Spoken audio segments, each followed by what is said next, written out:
తాకట్లో ఉన్న బంగారాన్ని విడిపించి ఆ రోజున మార్కెట్ ధర కట్టి మిగిలిన డబ్బును మీకు అందిస్తుంది కొమ్మూరి గోల్డ్.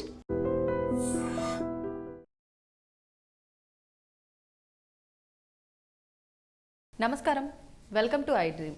ధర్మ మార్గం విత్ విజిత కార్యక్రమానికి స్వాగతం.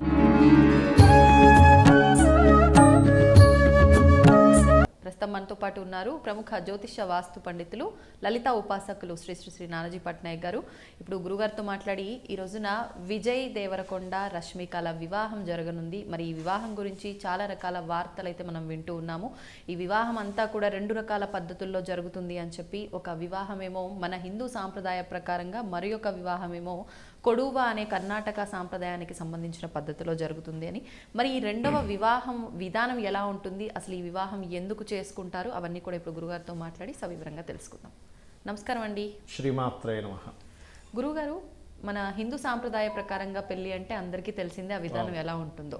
మరి రెండవ వివాహ వ్యవస్థ ఇప్పుడు ఈరోజు వాళ్ళు చేసుకునే వివాహం కొడువా పద్ధతిలో కర్ణాటక సాంప్రదాయమైన వివాహం. అసలు ఈ వివాహం ఎలా జరుగుతుంది, ఈ విధానం ఎలా ఉంటుంది, అసలు ఎందుకు చేసుకుంటారు, ఈ పద్ధతి గురించి వివరించండి. తప్పకుండా అండి. ఈ వివాహానికి ఏంటంటే, ఇప్పుడు యుద్ధ వీరులు యుద్ధం చేసే వాళ్ళు ఎలా అయితే వివాహాలకు సంబంధించిందిగా ఉంటుంది, ఇందులో పెళ్లి కొడుక్కి కత్తి కూడా ఉంటుంది. యాక్చువల్గా కత్తి కూడా ఉంటూ, దీనికి ఏంటంటే ఫస్ట్ ఆఫ్ ఆల్ వివాహం ముందు రోజు నుంచే ఇది ప్రక్రియ స్టార్ట్ అవుతుంది. ఇది ఊర్లో వాళ్ళందరూ ప్లస్ ఆ పెళ్లి పెద్దలు ఎవరైతే ఉంటారో వాళ్ళు కలిపి చేసుకుంటారు. అంటే పందిర్లు వేయడం కానివ్వండి, ఇవన్నీ చేస్తూ ఉంటారు. అయితే ఇందులో ఈ వివాహానికి ప్రధానంగా ఏంటంటే బాలే బిరుదు అని ఉంటుంది ఇందులో ఒక ప్రక్రియ. దానికి ఏంటంటే, ఇప్పుడు చూడండి, పెళ్లి కూతురు ఇంటికి పెళ్లి కొడుకు సిబ్బంది ఎవరైతే వస్తుంటారో వాళ్ళు ఏంటంటే వాళ్ళ యొక్క వీరత్వం చూపించుకునేటువంటి ఒక ప్రక్రియ ఉంటుంది ఇందులో. అది ఎలా అంటే, వాళ్ళు వచ్చేటప్పుడు కొన్ని అరటి చెట్లను పెడతారు అక్కడ. ఆ అరటి చెట్టు ఒక్కొక్క దాన్ని కట్ చేసుకుంటూ వస్తారు. అంటే వీరత్వాన్ని చూపించడం, పురుషుడి యొక్క వీరత్వాన్ని చూపించడం అనమాట అక్కడ. అట్లాగే మనకి ఎలాగైతే ఇప్పుడు పురోహితులు ఉంటారు, అక్కడ పురోహితులు ఉంటాడు ఈ పూజకి. దీపాన్నే పెట్టుకొని, ఇప్పుడు మనకి మామూలుగా మన తెలుగు సాంప్రదాయంలో అగ్నిహోత్రాన్ని పెట్టి అగ్ని సాక్షిగా ఎలా అనుకుంటాం, అక్కడ దీపం అనమాట. అంటే అక్కడ ఇక్కడ ఈ పంచభూతాలు కంపల్సరీ కనెక్ట్ అవుతాయి. అక్కడ అగ్ని సాక్షిగా దీపం. పురోహితుడు మంత్రాలు ఏముండవు, మంత్రాలు లేకుండా ఏముండవు. ఇంకా అక్కడ సాంప్రదాయం అది. మంత్రాలు ఏముండవు అనమాట. అట్లా కట్టడము ఇదంతా కూడా ఏముండదు ఇంకా అక్కడ మంత్రాలు ఏముండవు.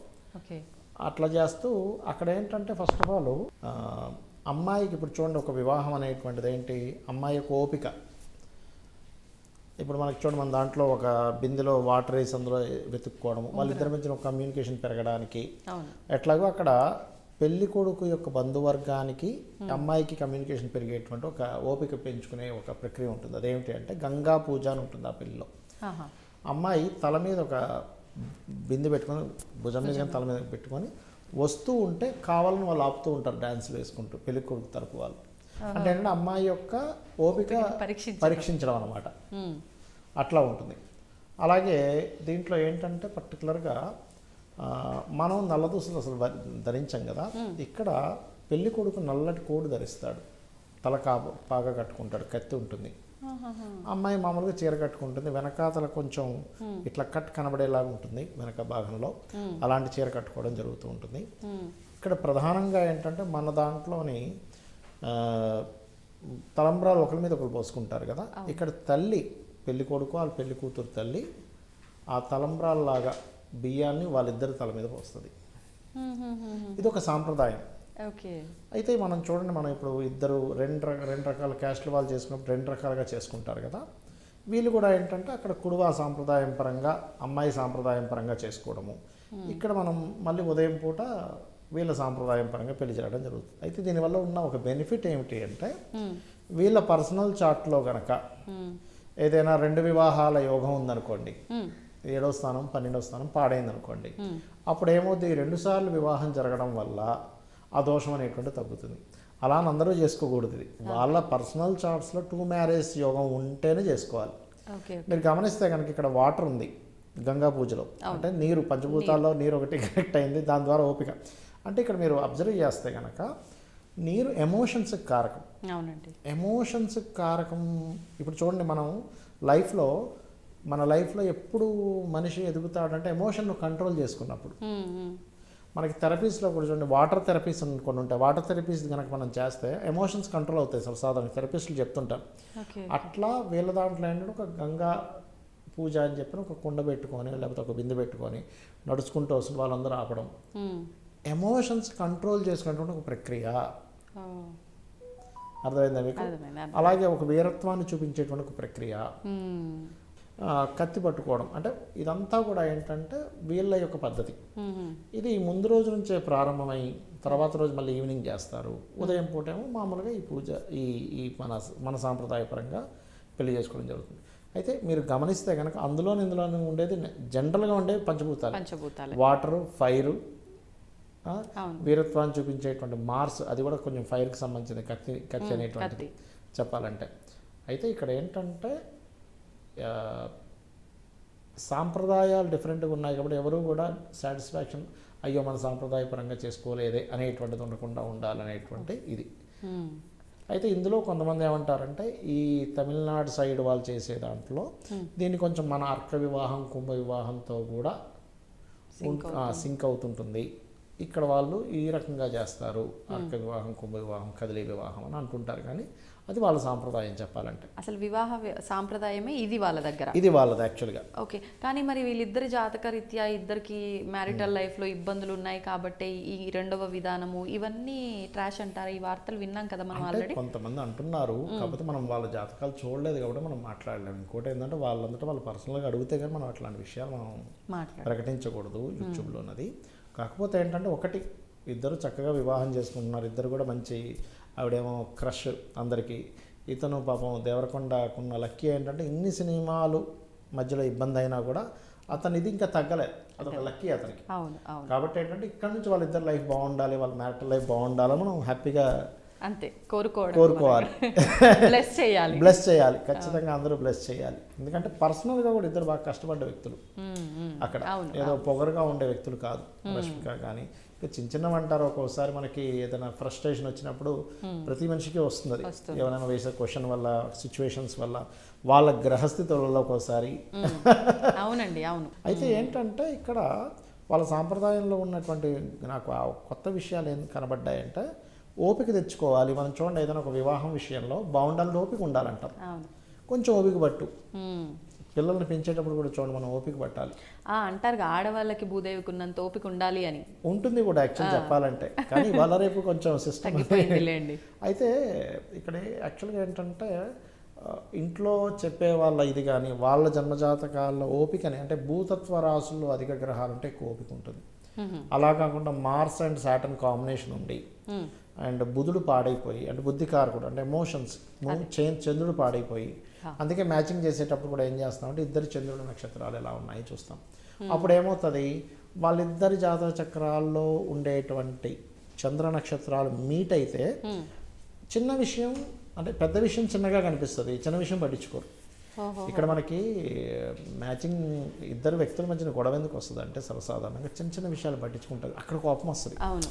చిన్న చిన్న విషయాలు కూడా పట్టించుకుంటారేంటి, పెద్ద విషయంతో నువ్వు పట్టించుకొని మాట్లాడు, చిన్న విషయాలు పట్టించుకుంటారు అంటే ఏంటంటే అవతల వాళ్ళు ఇంత చిన్న చిన్న విషయాలను కూడా పట్టించుకొని గోల్ చేస్తున్నారేంటి, తప్పంటారా? అంటే వీళ్ళ చిన్న చిన్న విషయాలు పెద్దగా అవ్వకుండా జాగ్రత్త ఏమో, అంటే ఇట్లా జాగ్రత్త పడితే. మీరు అన్నది కరెక్టే. ఎలా అంటే ఎలాంటి విషయాలు, మీరు చాలా మంచి పాయింట్ తీశారు. ఇప్పుడు పిల్లవాడు ఉన్నాడు, ఒకరోజు స్కూల్కి వెళ్ళాను మారం చేశాడు, ఆ ఒక్కరోజు కాస్త వాడు రోజు మానేయడానికి ఛాన్స్ ఉందా? లేదా ఓ పిల్లవాడు ఉన్నాడు, ఆ పిల్లవాడు అమ్మ ఇవాళ ఒక్కరోజు నేను మందు తాగుతా అన్నాడు, ఆ ఒక్కరోజుతో ఆగకపోవచ్చు, అది రోజు అలవాటు అవ్వచ్చు, తర్వాత వాడు వ్యసనపరుడు అవ్వచ్చు, వాడు ఆరోగ్యం పాడవచ్చు అన్నప్పుడు అలాంటి విషయాలు ఖండించాలి. అలా కాకుండా ఏదో చాలా సిల్లీ విషయాలు ఉంటాయి, అంటే సిల్లీ విషయాలు వ్యసనాలుగా మారవు అనుకునేవి చిన్న విషయాలు వదిలేయచ్చు. కానీ అవి వ్యసనాలుగా మారి అది ఇంకో దానికి దారి తీస్తున్నప్పుడు అది చిన్న విషయం అవుతుంది. ఇది పర్టికులర్గా మనం అబ్జర్వ్ చేయాల్సింది. నేను చాలామంది నన్ను అడుగుతుంటారు, ఏమంటే నేను ఎలాంటి అబ్బాయిని సెలెక్ట్ చేసుకోవాలి, ఎలాంటి అమ్మాయిని సెలెక్ట్ చేసుకోవాలి, ఒకటే మాట చెప్తా వాళ్ళకి, చిన్న చిన్న విషయాలు కూడా గొడవ పెట్టుకుంటే వాళ్ళతో హ్యాపీగా ఉండలేవు, మనశ్శాంతి ఉండదు. ఎందుకంటే నువ్వు చిన్న విషయంతో గొడవ పెట్టుకుంటున్నావు అంటే ఇంకా చిన్న చిన్న విషయాలు జీవితంలో గడుస్తూనే ఉంటాయి లైఫ్లో.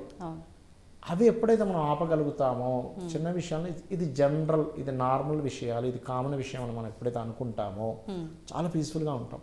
అలాగోనమ్మ ఇట్లా చేస్తారు, అంత మాట ఎట్లా అంటారు, నేను రాగానే నువ్వు బయటికి రా, ఇవన్నీ ఏంటంటే చాలా ఇదవుతాయి. కాకపోతే ఏంటంటే చిన్న చిన్న విషయాలైనా కానీ కొన్ని విషయాలు ఇంపార్టెంట్ విషయాలు ఉంటాయి మళ్ళీ ఇందులో. ఇప్పుడు ఒక హస్బెండ్ ఉన్నాడు, ఆవిడ యొక్క చిన్న చిన్న విషయాలను అడిగితే చాలా హ్యాపీ ఫీల్ అవుతుంది. ఏమైంది, నీకు పొద్దున్న తలనొప్పి అన్నావు, తగ్గిందా? చాలు, చిన్న విషయమే, సెన్సిటివ్ విషయాలు. నువ్వు ఫోన్ చేసినప్పుడు చిరాకు పడకుండా మధ్యాహ్నం నువ్వు ఫోన్ చేసావా, నీకు తలనొప్పి, నేను టీ పెట్టేవాడిని, చిన్న విషయాలే కానీ ఇంపార్టెంట్ విషయాలు అవుతాయి కొన్నిసార్లు. అంటే చిన్న విషయాలు అవతల వాళ్ళకి ఎమోషన్ కనెక్ట్ అయ్యేవేమో అడగాలి. ఇది చిన్న విషయం, దీన్ని అడగడం వల్ల గొడవ అవుతుంది అనుకునేటప్పుడు అడగకూడదు. ఈ విషయం కనుక పట్టించుకోగలిగితే హ్యాపీ మ్యారిటల్ లైఫ్ ఉంటుంది. అంతే. చిన్న లాజిక్ ని ఎప్పుడు కూడా ప్లే చేస్తూ ఉండాలి సిచువేషన్ ని బట్టి. అంటే ఏం లేదు, మీరు ప్రేమని చూపించగలగాలి, కేర్ చూపించగలగాలి, ప్రేమను చూపించగలగాలి. నువ్వు ఏ రూపంలో చూపిస్తావు, ఒక టీ ఇచ్చి చూపిస్తావా, లేకపోతే ఒక జెండు బామ్ రాసి చూపిస్తావా, భారీ కాలు నొప్పులు అంటే నువ్వు కాలు పట్టి చూపిస్తావా, ఆ ఒక్క చిన్న విషయం చాలు మనిషి కనెక్ట్ అయి ఉండడానికి. అవును, అట్లా అనమాట. సూపర్ అండి. మొత్తానికి మీరు ఇందాక అన్నట్టుగా వీళ్ళని బ్లెస్ చేయడం తప్ప మనం వాళ్ళ గురించి ఏమి కూడా మాట్లాడకూడదు కాదు కదా. అవును, వాళ్ళ కర్మలో ఉంటే వాళ్ళు అది తప్పదు, మనం ఏం చేయలేము. అంతే అంతే. కాబట్టి ఏంటంటే వాళ్ళు బాగుండాలని అందరూ కోరుకోవాలి. సూపర్. ఇంతకీ మనం ఆల్రెడీ వీళ్ళ మ్యారేజ్ గురించి ఒక వీడియో చేసాము. అవునండి, కానీ అప్పుడు సబ్జెక్ట్ అంతా వేరు. మీరు రీసెర్చ్ చేశారా దీని గురించి? అది రీసెర్చ్ చేశాను. ఇంకోటి ఏంటంటే అదేమో 2 వివాహాలు ఉన్న వాళ్ళకి ఏమిటి అనే విషయం మీద చెప్పుకున్నాం. ఓకే, ఈ విధానం గురించి ఇది ఈ వివరణ. ఈ వీడియో అన్నమాట. సూపర్ అండి, ధన్యవాదాలు. శ్రీమాత్రే నమః. And for more videos, please subscribe to iDream. Please subscribe to iDream. Please subscribe iDream. And please subscribe to iDream. For more videos, subscribe to iDream. please like, share and subscribe to the channel. Congratulations, iDream. Subscribe to iDream. Subscribe to iDream. So subscribe to iDream Media. iDream ki iDream team andarki huge congratulations. Please subscribe iDream Media. Please subscribe to iDream. Subscribe iDream. Please subscribe to iDream. iDream అంటే నా కళల ఛానల్ను subscribe చేసుకున్న నోరు తిరుగుతలేదు, మీరైతే గంట గుర్తు కొట్టండి. For more such videos, please subscribe to iDream.